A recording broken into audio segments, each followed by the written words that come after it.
Hello, welcome to 15 minutes of consulting best practices. My name is Maria Isabel Rios, and as you can see, David is not here.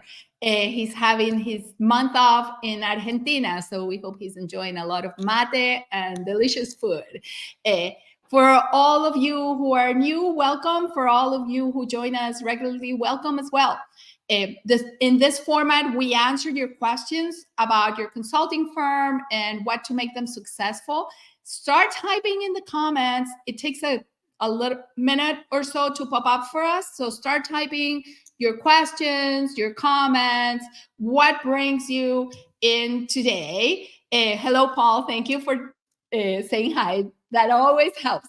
And without further ado, I'm going to jump right into the first question that was submitted. And Deidre, if you can please show us. Perfect.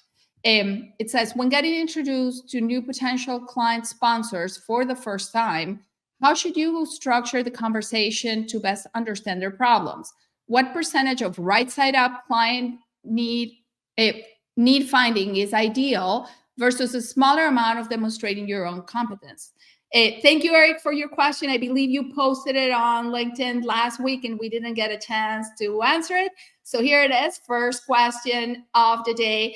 And it's a very interesting balance, right?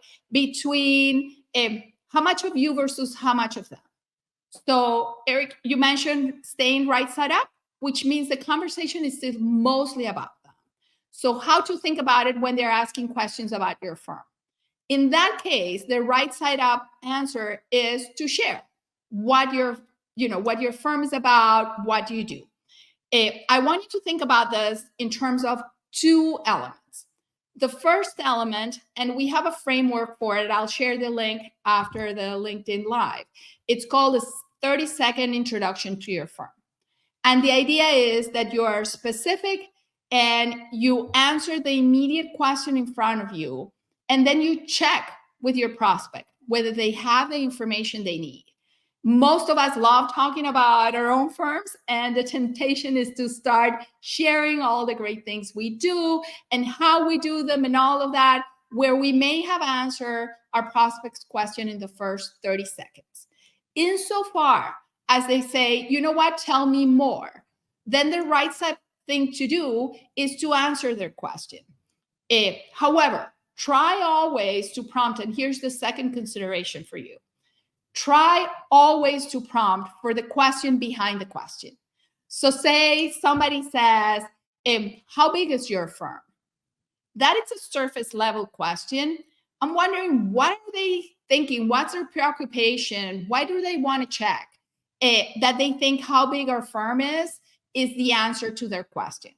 So when answering prospects, when meeting with them for the first time, number one, make sure you follow this 30-second approach where you're giving them good content in as compacted and as eloquent way as you can, and then check right back with them. And also that you're probing for questions behind questions. You know, how long have you been doing this? Is a question prompt for probing, right? Or how do you typically work with us? It's a surface level question that has legs depending on what are they really looking to validate, to confirm, or to learn about you. All right, Eric, I hope that answers your question. And hello, Graham. Exactly. Similar to responding for RFPs and RFQs. Unless, Eric, you submitted a question ahead and I don't see your main question, in which I apologize. All right. Question number 2, Deidre, if you can. All right. Oh, this was also a follow-up question from last week from Eric. What CRM systems would work for solo consultants? HubSpot seems very pricey, and others seems designed for linear, high-volume, rep-driven organizations versus a relationship-driven, circular process more suited to consulting. Interesting question.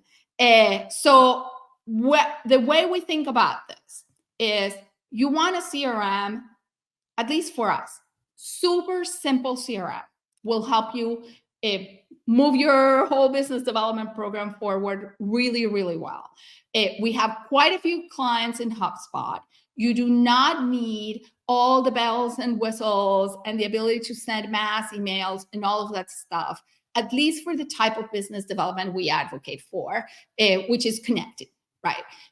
We use Pipedrive ourselves, which is a simple system with some linear configuration.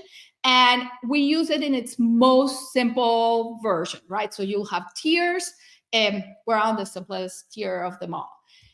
Where you focus on a circular kind of relationship-driven process to your prompt versus a linear one is in how you configure the stages of a deal. So for us, we have 6 stages, and our pipeline is divided in 2. The first few stages have to do with the relationship one-to-one with the person. Stages 4, 5, and 6 have to do with a specific opportunity. And in those cases, we refer to the company that the opportunity is tied to. You can move folks back and forth in the first 3 stages. So it goes from a dormant opportunity, which is a person that has an assigned date for you to reach out to.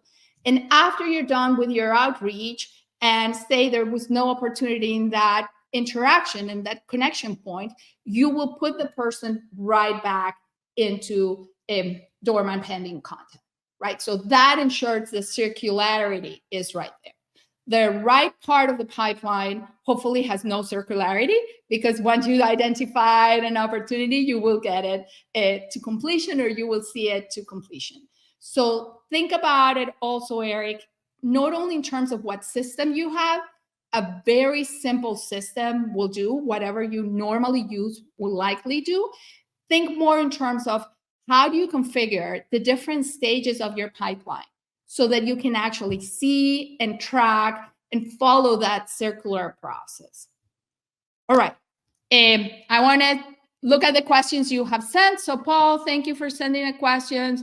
What are consultants doing so far, if anything, with generative AI on their projects? Also, are clients asking about AI for projects yet? So super interesting question. David did a webinar about this not too long ago. Consultants are generally using AI in 2 or 3 ways.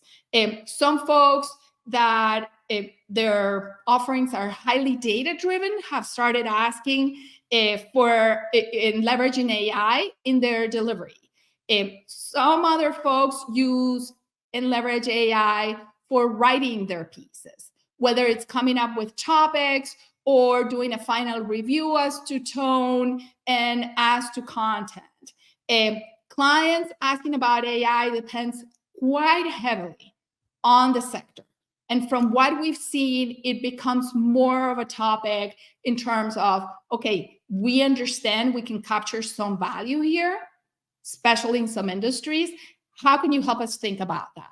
And how do we not go down a rabbit hole prematurely and burn ourselves in the process?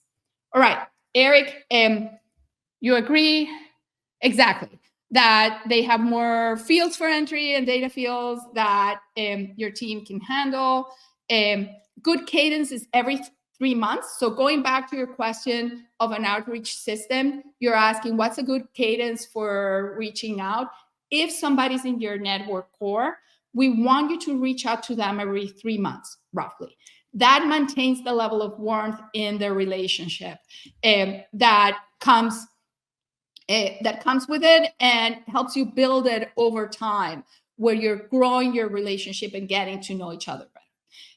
An important consideration, Eric, here is that the 3-month element comes into play if you're reaching out to connect, right? So if you're reaching out with, okay, I'm going to find and see how I can sell your project, that's a whole different consideration that we don't advocate for. So the 3-month cadence is a great one to maintain warm connections. All right.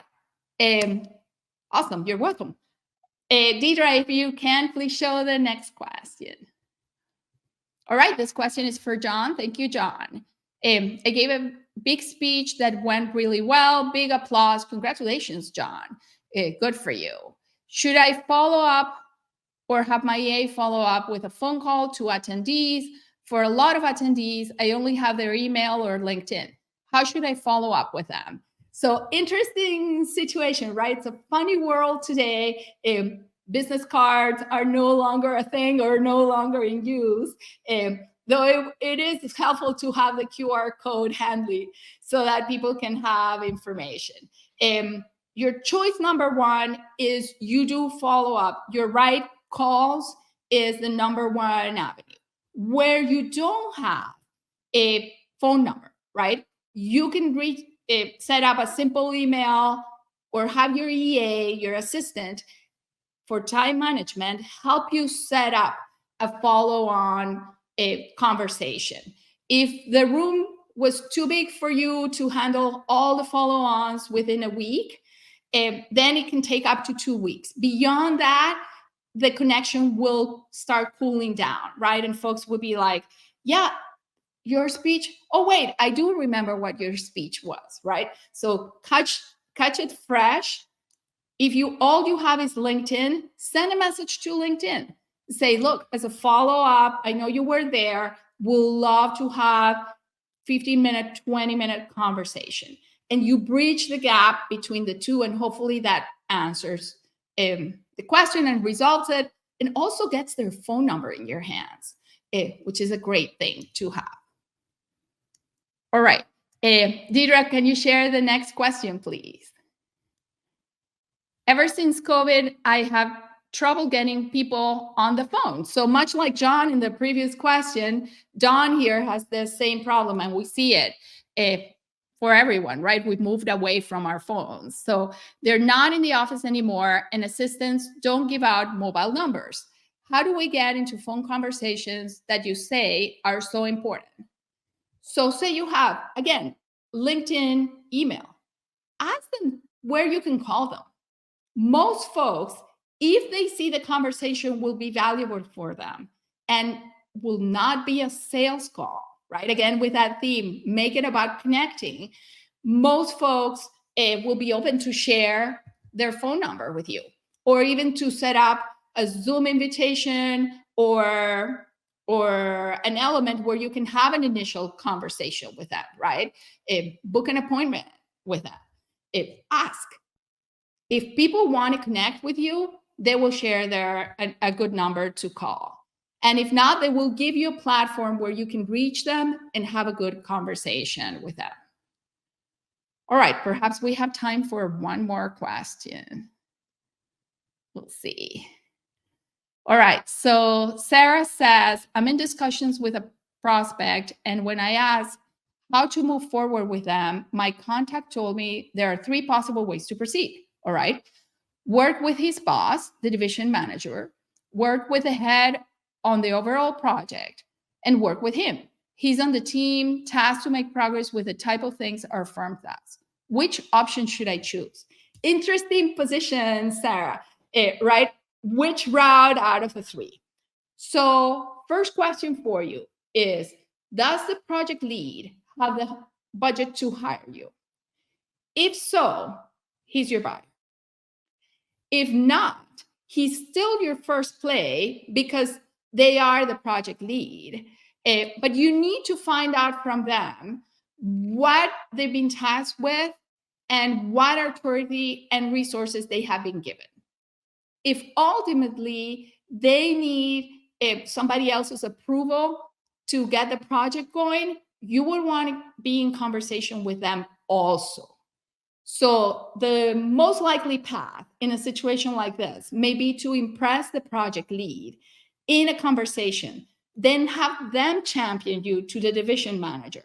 If the division manager is the one that has, say, budget in hand or approval rights in hand. It's not unusual, even with folks don't give such explicit choices, to need to have conversations with more than one person to get a large project approved. So in big corporations, this is not an unusual scenario. You always want to have at least one conversation with the economic buyer while respecting the role of your project lead. Okay, Sarah, let me know in the comments or write directly if this was helpful and what you needed. Go build that relationship. And we're coming up on our 15-minute mark. And so we have a few prompts for you. The first one is, if you want to come here regularly on a Monday, and we will love that, set up a recurring appointment in your calendar using that Monday live link that Deidre is showing. It updates every week. It will bring you here reliably. A second request is to connect with David or to connect with myself if you haven't done so already. If you have questions that you want to submit, send them to us, right? You can write at info@davidafields.com. And if you want to read David's articles, which are phenomenal, subscribe through the link that Deidre is also sharing right here. You're welcome, John. I'm glad it was helpful. As always, remember that we as consultants are here to serve our clients and to do great by them. And if that's your North Star, you're granted to be successful. Connect with folks and serve them always. Thank you very much. See you next week.